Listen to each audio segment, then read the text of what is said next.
NFL News and Notes, John McMullen at JF McMullen on Twitter. His national column, GetMoreSports.com, covering the NFL, and all of his Eagles coverage at 97.3 ESPN.com. He's got a story up right now. What did Pederson get back out on the golf course and win again? No, he didn't win yet.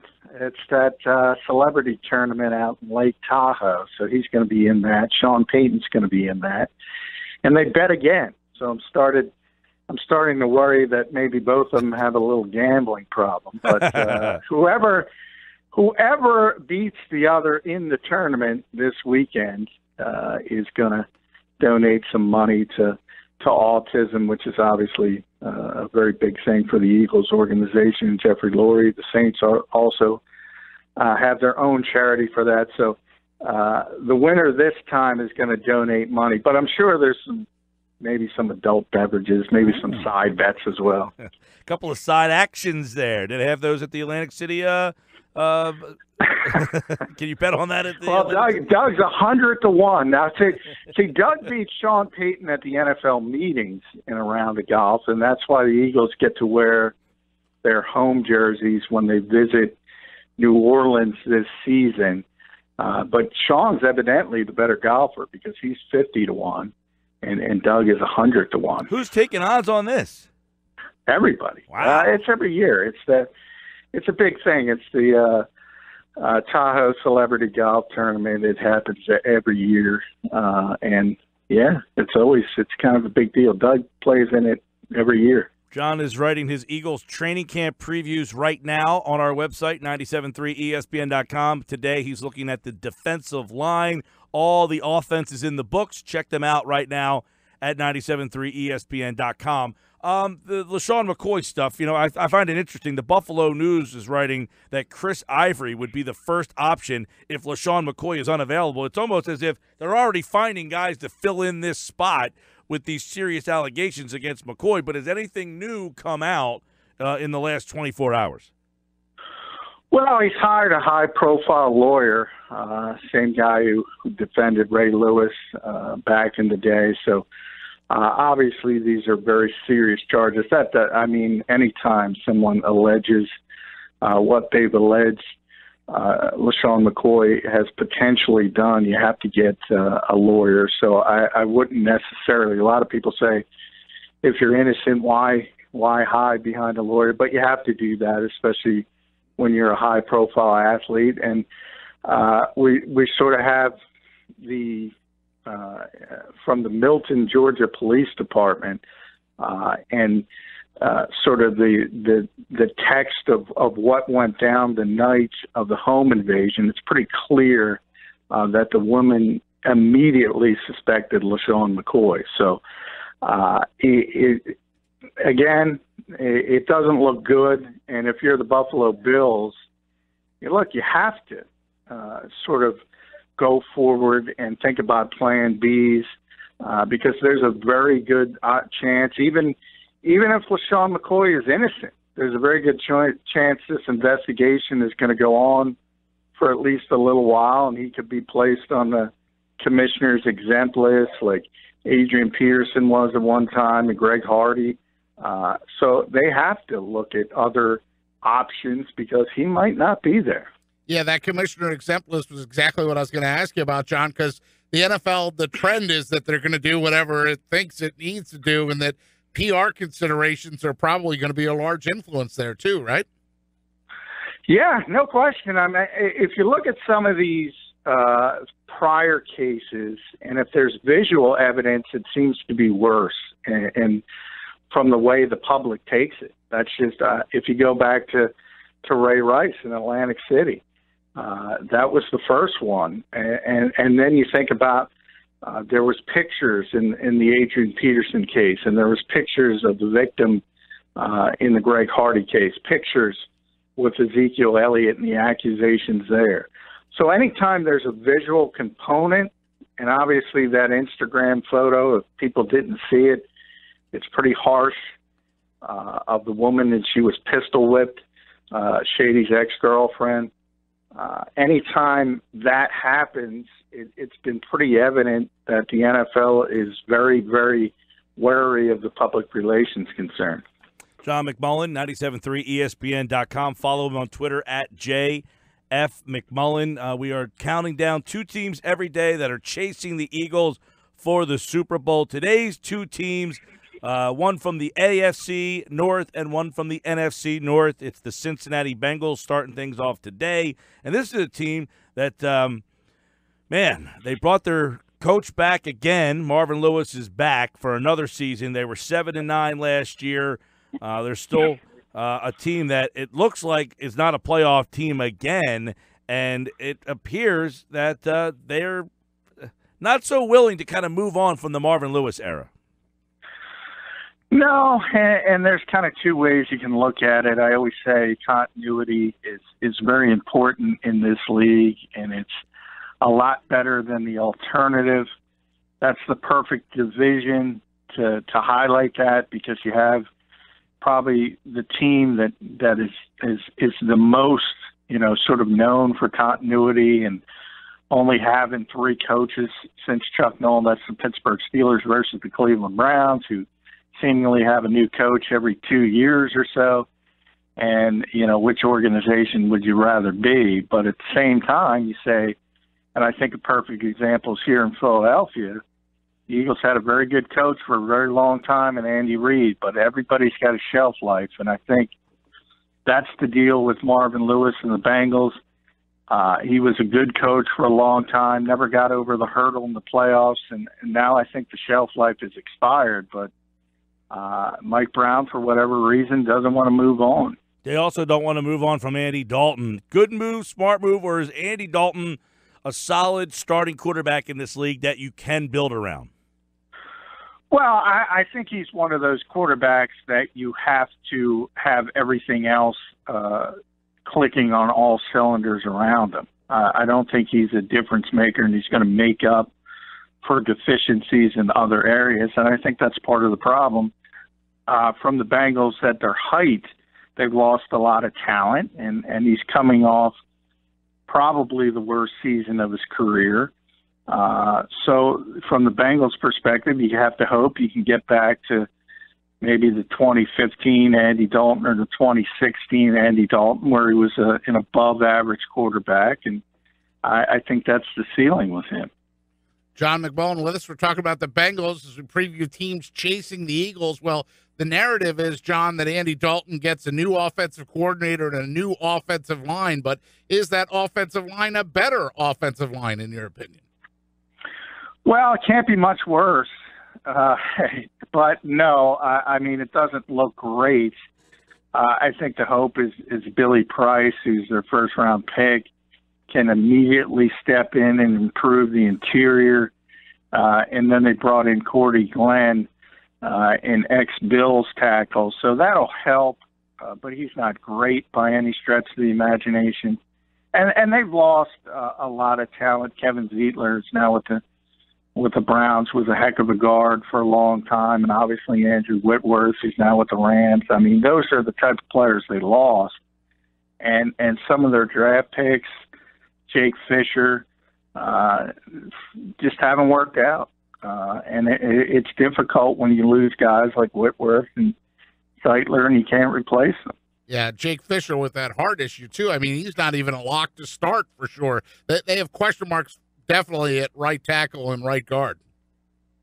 Yeah, they're not very good on paper. There's and you know, you can get better quickly. As I said, if Billy Price, who's one of the best center prospects that have come on out of the draft in a number of years, if he can solidify that position, if Glenn can solidify the left tackle position, then all of a sudden you can probably mix and match and put together at least a competent offensive line. But that's a lot of ifs. Yeah, and Dalton still has A.J. Green to throw to. How important is he to the Bengals' success?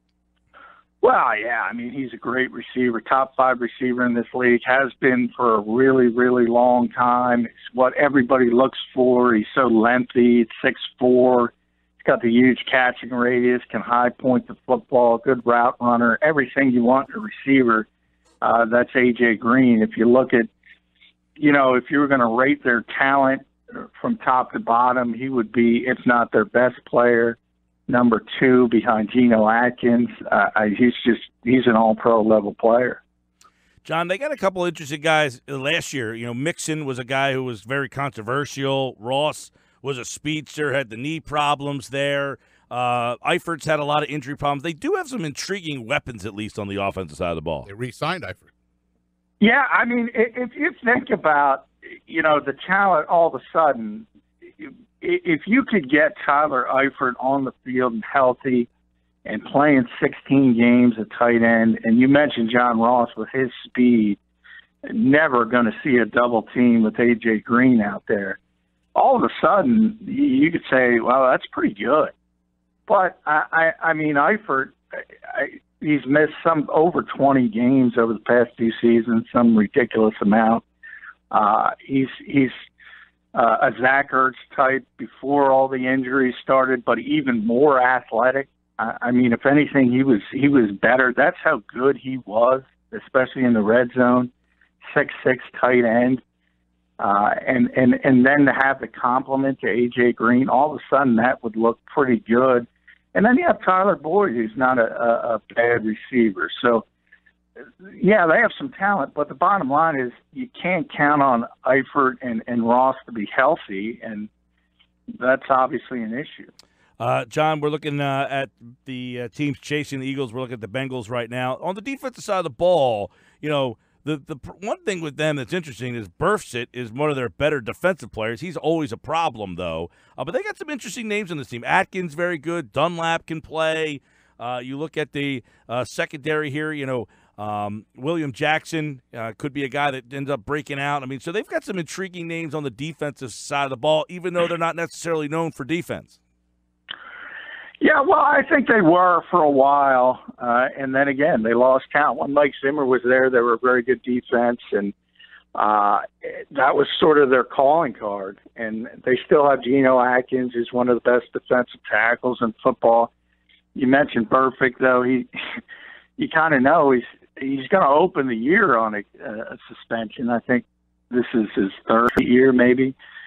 He's opened up on suspension, so he should probably think about signing with the Cowboys after this season, but quick shot at them. Their back 7. To me, the linebacker's a big issue. I just don't think they're very talented there. And then they've lost some really big playmakers in the secondary, and they haven't been able to replace them. And a guy like William Jackson, yeah, he's got to step up. And I don't know if he's going to be able to do that. But if he can, remember, he's a former first-round pick, and then you have Drake Kirkpatrick, and you have George Iloka. So they have some talent, but you can say that about every NFL team. If you look at the landscape, I mean, Pittsburgh's better, Baltimore's better, and Cleveland's finally starting to come. And people are going to wake up on that team one day, and it's going to be another Jacksonville. They've drafted at the top of the draft so long, all of a sudden they have just a ton of talent. John, what about the new defensive coordinator in Cincinnati, Terrell Austin? They have a new man in charge of the offense, new man in charge of the defense as well. Yeah, well, that's what happens. You don't fire the head coach, so you got to change everything around him. And Bill Lazor, people remember him from Chip Kelly's era here. He'll be the offensive coordinator, as you mentioned. Terrell Austin's going to be the defensive coordinator, former Detroit guy. So we'll see how it works out. But even there, you could, one of the things I would say about Marvin Lewis is the respect he had around this league. People didn't realize. If you think about their coaching staff at one point, with Jay Gruden and Mike Zimmer and Hugh Jackson, and all becoming head coaches, that's one of the things you got to keep an eye on for the Eagles, because once you start losing really good assistant coaches, Frank Reich here, John DeFilippo, it's not as easy to replace those guys as you think. All right, let's go over to Green Bay, because this is a team that is getting a big weapon back, John. And if this weapon was in play last year, who knows what that NFC would have looked like. But some guy named Rodgers should be back. And what's that mean for Green Bay? Well, it means everything. Yeah, here's the thing. When you have Aaron Rodgers, similar to Tom Brady as well, you go into every game thinking you're going to win the game. And that's just the reality of having that type of quarterback. And there's very few guys. Because I said it yesterday when we were talking about the Lions, who I think could be a surprise team. The Lions have more talent than the Packers from 1 through 53. The Vikings, there's no question, they have more talent from 1 through 53. But when that game kicks off, when those two teams are playing each other, you always get the feeling the Packers are going to win. And that comes down to one guy, and that guy's Aaron Rodgers. They also, they've made a couple of changes. One of their big problems was on the defensive side of the ball last year, but the running back situation there, they got Jamal Williams now. They added Jimmy Graham. They've made a couple of tweaks. So adding Jimmy Graham, though, could be it'll be interesting to see how they incorporate him. It did not work out for him in Seattle. Oh, it's going to work out here as long as he's on the field. To have a receiver with that size, especially in the red zone, with Rodgers throwing the back shoulders. But I think the key to them, are they going to be, look, if Aaron plays 16 games, they're going to win 10 or 11. You sort of start at 10 or 11. So can they get to be a 13-win team, even a 14-win team? Then you have to have the defense. And that's been the underreported story with the Packers for years. They've been awful on defense for years. And Dom Capers had the reputation, and that's all he had. He was sort of stuck in a different era. They finally moved on. Mike Pettin's the new defensive coordinator, the ex-Browns coach. So I think the hope is they're finally going to be a little bit better on the defensive side of the ball. And depending on how much better, they could be either a significant Super Bowl contender or just a contender to win the division. John McMullen with us as we preview the teams chasing the Eagles. A couple of those big names on the defensive side of the ball, I guess, John, would be Clay Matthews and Clinton Dix. What kind of years do you project out of them, and how important are they to the Packers' success or failure? Well, very important, especially Clinton Dix. He had a bad year last year, but has been a Pro Bowler in the past, got a significant amount of talent. So he's the kind of guy who I think could be helped by the change in defensive coordinators. I think they'll use him better. So there's a good opportunity. Clay Matthews, he's one of those guys. We talk about it with Des Bryant. He's got the big name, but he's in severe decline. So he's not going to be helpful. In fact, he's one of their issues. He's one of the problems they have, and they really need to replace him. Up front, they got a really underrated player in Mike Daniels, who should be regarded as a star. And then they brought in Mo Wilkerson. So maybe they get a little bit better up front, but much like Cincinnati, I think their big issue is at linebacker, where really you just have Nick Perry, who's okay, and then you have Blake Martinez and Jake Ryan, who are not wildly athletic, and as I said, a player in severe decline, who's got a name and not much more than that. Right, they play that base 3-4 defense. You mentioned Mike Pettin's name. Now, that's a name I remember because the high school I went to, his dad, the legendary Mike Pettin, the dad, was CB West back in the day. What more can you tell us about Mike Pettin, the son, and his defensive style and what he's going to bring in Green Bay? Well, I think it's going to be an upgrade because he can't be much worse. I always say Norv Turner is the offensive version of the dinosaur. Dom Capers was the defensive version. They have these big reputations from their prior history. At one time, they were very good assistant coaches, but that time has long passed. So I think he understands the modern game a little bit more. So from that standpoint alone, I think they almost have to get better. And you know, Mike was one of I don't want to say it was successful, but if you look at the recent history of the Cleveland Browns, nobody did a better job with that team than him. So I think he deserves some credit for that. Do you consider Davante Adams to be a true number one receiver? I'm sorry to go back to the offense, but we did talk about tight end and Jimmy Graham and that arrival, but we didn't talk about Jordy Nelson being gone, Randall Cobb and his age, and Davante Adams. Do you consider him to be a true one? Oh, that's an interesting question. Yes, when Rodgers is throwing the ball. No, when he's not. And there are certain guys, DeAndre Hopkins would be a perfect example. I mean, that guy just puts up numbers. He's a tremendous receiver. It doesn't matter who's throwing the football. He's going to find a way to do some things. Rodgers makes everybody better, and he turns sort of star receivers into superstars. We've seen it a number of times in the past. He turns ordinary receivers into good receivers, and that's where Adams is. He's paid like a number one. He's not a true number one if you don't have the superstar quarterback, but they do. So there, yeah, he's going to produce a ton. And if we talked about Burfekt's suspension with Cincinnati, we should bring up the fact that Aaron Jones is going to miss the first 2 games. How much does that affect them at the running back position? Well, they're seemingly always trying to find a competent running game. And part of it, I think, is some of the issues. It's sort of a self-fulfilling prophecy. They want to run the ball. They want to run the ball. But it's hard to be patient and run the ball when it's so easy to throw the ball. And I think that's the trap Mike McCarthy falls in. And I can't really blame him because they move the football with such ease when Rodgers is healthy. It's like you don't even worry about running the ball, to be honest.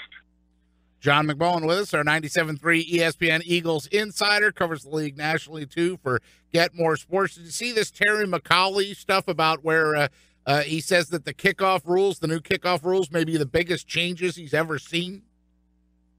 Yeah, I did see that, and I agree, but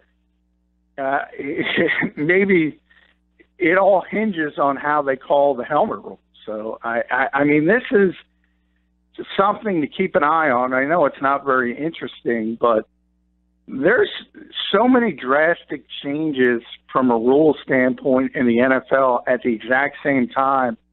They're losing 4 veteran referees and so many veteran officials. I guess there's 2 ways you can look at it. From one, you say, how are guys with no experience going to do this? And then if you want to take the more optimistic viewpoint, it's hard to teach the old dog new tricks, and maybe you need new officials if you're going to have new rules. So maybe in a weird way, it's better. Have you ever been in a press box with Clark Judge? Have you spent any time with Clark Judge? Have you spoken with that gentleman before? I have. I do know Clark. What did he do? Well, he's responding that the Hall of Fame's going to fight Petty with Petty, that because Terrell Owens isn't going to go to Canton, then they're barely going to mention him. And Clark Judge wrote a very long article about his position and thought that they're not going to announce his name during the gold jacket ceremony. I mean, he's in. Yeah, I think that's silly. I mean, you have to. He's going in the Hall of Fame. From their standpoint, I think their fear is that other people will decide to do that, but that's not going to happen. Nobody. I mean, people are thrilled to go in the Hall of Fame. Nobody, other than a narcissist like T.O., that's going to come around once every 40 years. It's not going to be a trend. So, yeah, they should announce his name and say he's not there and show the highlights and move on.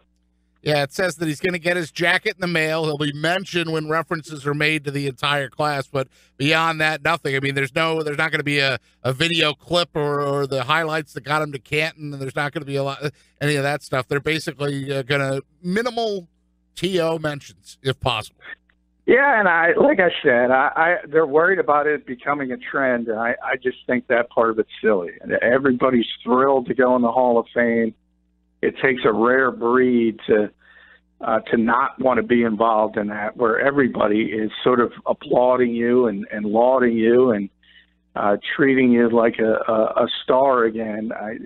It's something to the Pro Football Hall of Fame does not need to worry about. But remember, for people that want to criticize the NFL has nothing to do with the Pro Football Hall of Fame. It's not run by the NFL. It's two completely different organizations.